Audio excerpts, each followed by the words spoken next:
Hallo, hier ist wieder Andreas Moring und ich möchte wieder über Intuition reden.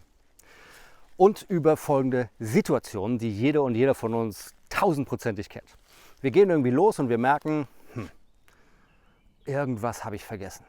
Aber wir kommen nicht drauf.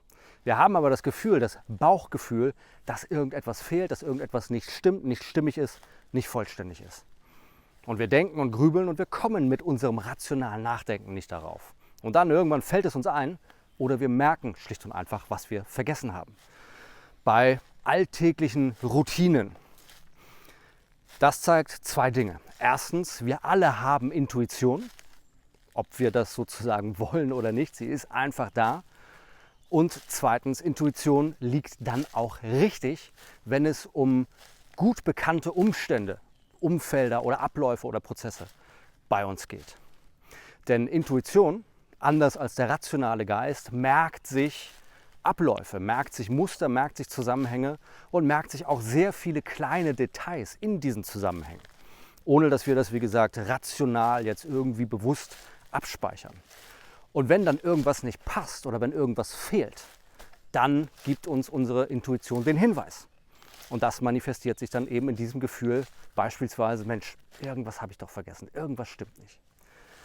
Und das zeigt folgende zwei Dinge. Erstens, wie gesagt, jeder und jede von uns hat Intuition. Diese Kompetenz ist da.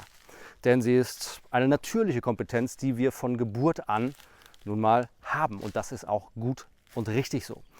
Und wir sollten uns auch immer auf unsere Intuition verlassen, wenn es, wie gesagt, um Dinge geht, wo wir uns auskennen, die wir gewohnt sind, wo wir eine gewisse Expertise und vor allen Dingen auch Erfahrung haben. Denn da liegt die Intuition immer richtig, weil sie viel schneller als unser rationaler Geist erkennt, dass hier irgendetwas nicht stimmt oder was der richtige oder auch der falsche Weg und die richtige oder die falsche Entscheidung sein könnte. Und das Ganze zeigt auch, dass Intuition eine Kompetenz ist, die wir nicht nur haben, sondern die wir eben auch bilden und trainieren und ausbilden können. Ja, denn je besser wir uns mit bestimmten Dingen auskennen, desto besser lernt unser unbewusstes, intuitives Wissen mit und ist dann eben halt auch da, beziehungsweise für uns nutzbar und abrufbar. Dafür ist es aber notwendig, dass wir Intuition erkennen können, wie beispielsweise bei der Situation, die ich gerade beschrieben habe, dass wir wissen, okay, wann tritt sowas auf und wie fühlt sich das dann an, wie manifestiert sich das Ganze und dass wir das eben halt auch bewusst ausbilden und reflektieren und damit umgehen können, so dass wir es als eine Kompetenz, wie andere Kompetenzen auch, nutzen können, für uns und für andere.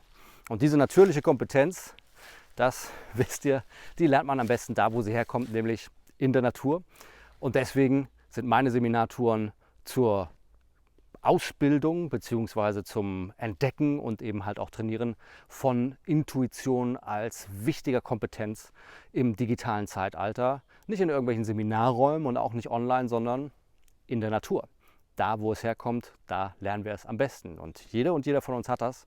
Und wenn ihr Lust darauf habt, das auch für euch zu entdecken und für euch auszubilden, weil ihr auch davon überzeugt seid und erkannt habt, dass es eine wichtige Kompetenz gerade im hochtechnologischen Zeitalter ist, dann gebt Bescheid und dann legen wir los. Ich freue mich drauf.